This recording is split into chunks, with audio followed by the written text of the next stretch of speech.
Break के बाद आपका स्वागत है। आप देख रहे हैं एनआईएस न्यूज इनसाइट। बेरोजगारी किसी बीमारी से कम नहीं और हमारे देश के सामने सबसे बड़ी चुनौती है, क्योंकि लगातार जनसंख्या बढ़ रही है और रोजगार के नाम पर कुछ नहीं, बेरोजगारी ही है। बेरोजगारी दूर करने के लिए सरकार कई तरह की मुहिम चलाती रहती है, लेकिन इसके बावजूद हमारे देश में बेरोजगारों की तादाद में बढ़ोतरी हो रही है, इजाफा हो रहा है।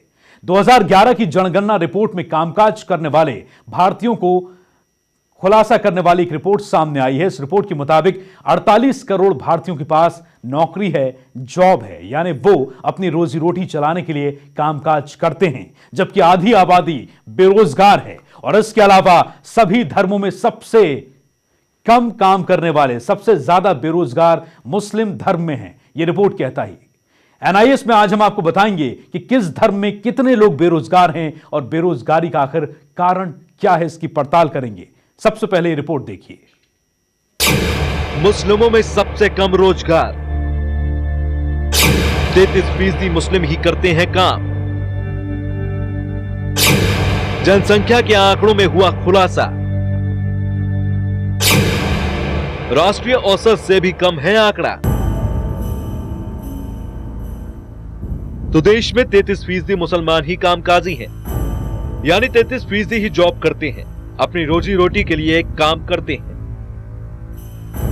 इन आंकड़ों का खुलासा आबादी के आंकड़ों से हुआ है और इस खुलासे में बताया गया कि मुस्लिमों की कुल जनसंख्या में कामकाज करने वालों की संख्या राष्ट्रीय औसत से भी कम है। दरअसल भारत में 48 करोड़ की कामगार आबादी है, यानी कि 40% लोग रोजगार हैं। वहीं मुस्लिम समुदाय के अलावा जैन और सिख में भी यह आंकड़ा 36% है।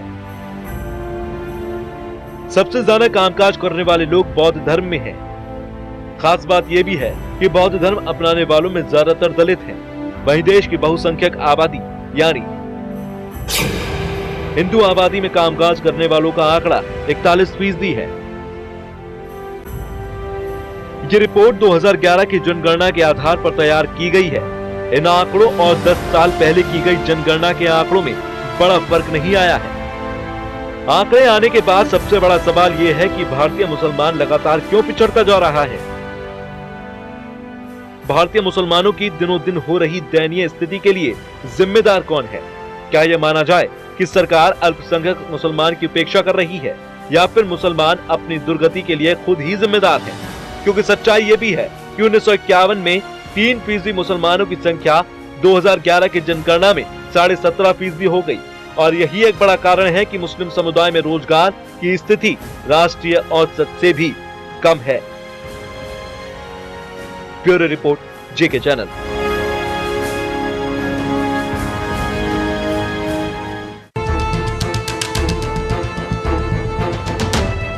तो ये रिपोर्ट बताती है कि मुस्लिम समुदाय में कामकाजी लोग बाकी धर्मों से काफी कम हैं। यह आंकड़ा 33% का है, यानी कि 77% लोग रोजी रोटी के लिए काम नहीं करते हैं। हिंदुओं में यह आंकड़ा 41% का है। वहीं बौद्ध धर्म में रोजी रोटी के लिए काम करने वालों की तादाद सबसे ज्यादा है। यह खुलासा 2011 की एक जनगणना रिपोर्ट से हुआ है। आइए जानते हैं और क्या कुछ खास है इस रिपोर्ट में। देश की रोजी रोटी के लिए काम करने वालों की तादाद 48.20 करोड़ की है। ये कुल आबादी का 40% हिस्सा है।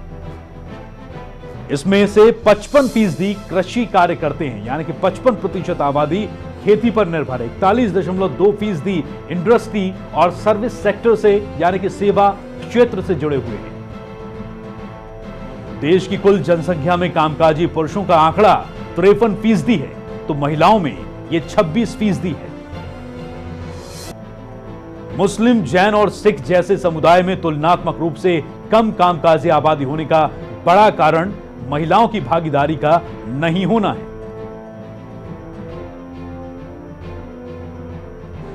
मुस्लिम और सिख समुदाय की कामकाजी आबादी में महिलाओं का हिस्सा महज 15% है और जैनों में यह सबसे कम 12% है।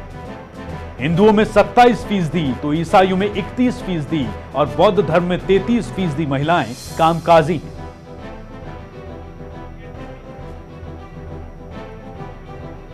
तो एक बड़ी वजह महिलाओं का रोजगार में भागीदारी का ना होना है। अन्य धर्मों की श्रेणी में आने वाले समुद्री तट प्रदेशों और पूर्वोत्तर के राज्यों के आदिवासियों के बीच में काम करने वालों में सबसे ज्यादा आंकड़ा 48% है। इस श्रेणी में कामगार महिलाओं का प्रतिशत भी सबसे ज्यादा 44% है।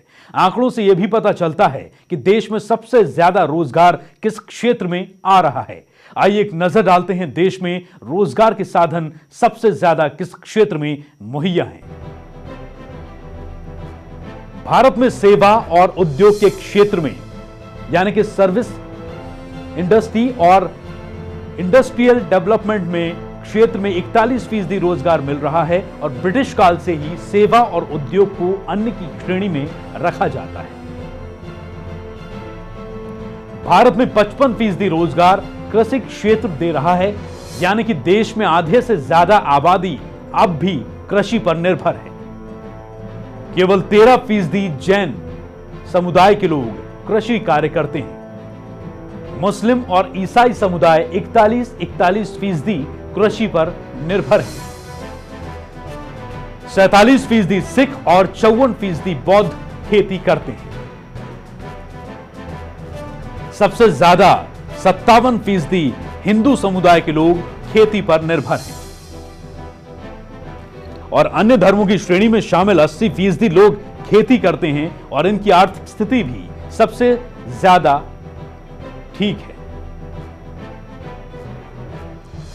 तो देश की आधी आबादी अब भी कृषि पर निर्भर है। कृषि उन्नत हो रही है और हिंदू समुदाय के लोग सबसे ज्यादा खेती करते हैं। भारत में हिंदुओं के बाद में मुस्लिम समुदाय की आबादी है, यानी कि पहली बड़ी आबादी हिंदू और दूसरी बड़ी आबादी मुस्लिम। लेकिन रोजगार के मामले में मुस्लिम समुदाय सबसे निचले पायदान पर है, यानी कि सारे समुदायों से नीचे। इसके पीछे रोजगार में महिलाओं की भागीदारी का ना होना भी एक बड़ा कारण है। रोजगार में मात्र कुछ ही फीसदी महिलाएं कामकाजी हैं, लेकिन वाकई में महिलाओं की सहभागिता ना होना एक बड़ी वजह है, या फिर मुसलमानों के पिछड़ेपन और अशिक्षित होने का भी इसमें कारण है। दरअसल माना जा रहा है कि मुसलमानों की ग्रोथ को रोकने में जनसंख्या की बढ़ोतरी एक खास कारण है, जिसके चलते मुस्लिम परिवार बेहतर शिक्षा और अच्छे पोषण पालन से मजबूर होते हैं, रोजगार हासिल करने में पिछड़ जाते हैं। 1951 में यानी कि आजादी से कुछ ही वर्ष बाद हुए एक सर्वे में मुस्लिमों की संख्या मात्र 3,54,00,000 थी, जो 2011 की जनगणना में बढ़कर 17,22,00,000 हो चुकी है। किसी आम आदमी से पूछिए कि भारत में मुसलमानों की कितनी आबादी है, तो आपको एक अजीबोगरीब जवाब मिलेगा। कुछ लोग कहेंगे कि वो अल्पसंख्यक हैं, तो कुछ लोग कहेंगे कि उनकी तादाद बहुत ज्यादा है। तो आइए इस पर भी एक नजर डालते हैं कि मुस्लिम समुदाय और हिंदू समुदाय की संख्या में कब कब किस सन में कितनी बढ़ोतरी हुई। साल 1951 से हम आपको 2011 तक का आंकड़ा फिलहाल दिखा रहे हैं।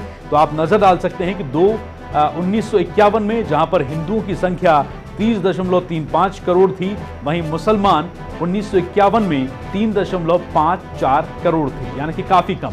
और इस पूरी सूची को अगर आप देखते हैं तो इस पूरी सूची में 2011 में आकर यह आंकड़ा काफी बढ़ जाता है, यानी कि अगर आप हिंदुओं की 1951 से लेकर 2011 तक की तादाद पर नजर डालें तो यह आंकड़ा 30,35,00,000 से बढ़कर 96,62,00,000 पर पहुंचा है। और 1951 में मुसलमानों का आंकड़ा जनसंख्या का 3,54,00,000 से लेकर फिलहाल 2011 तक 17,22,00,000 तक पहुंच चुका है।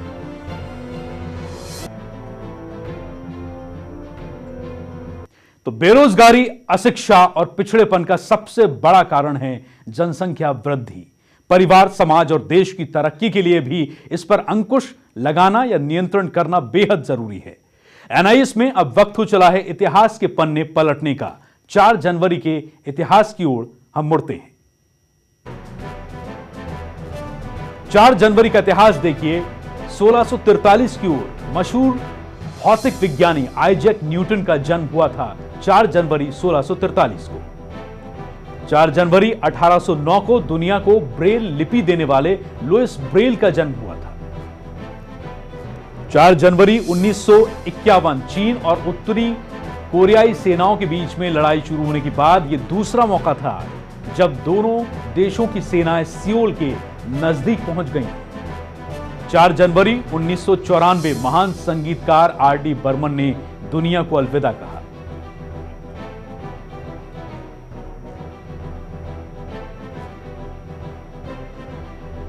तो एनआईएस में आज के लिए फिलहाल बस इतना ही। बाकी खबरों के लिए आप बने रहिए हमारे साथ। कल फिर खबरों की पड़ताल कर आपके सामने एनआईएस में हाजिर होंगे। तब तक के लिए इजाजत दीजिए। नमस्कार।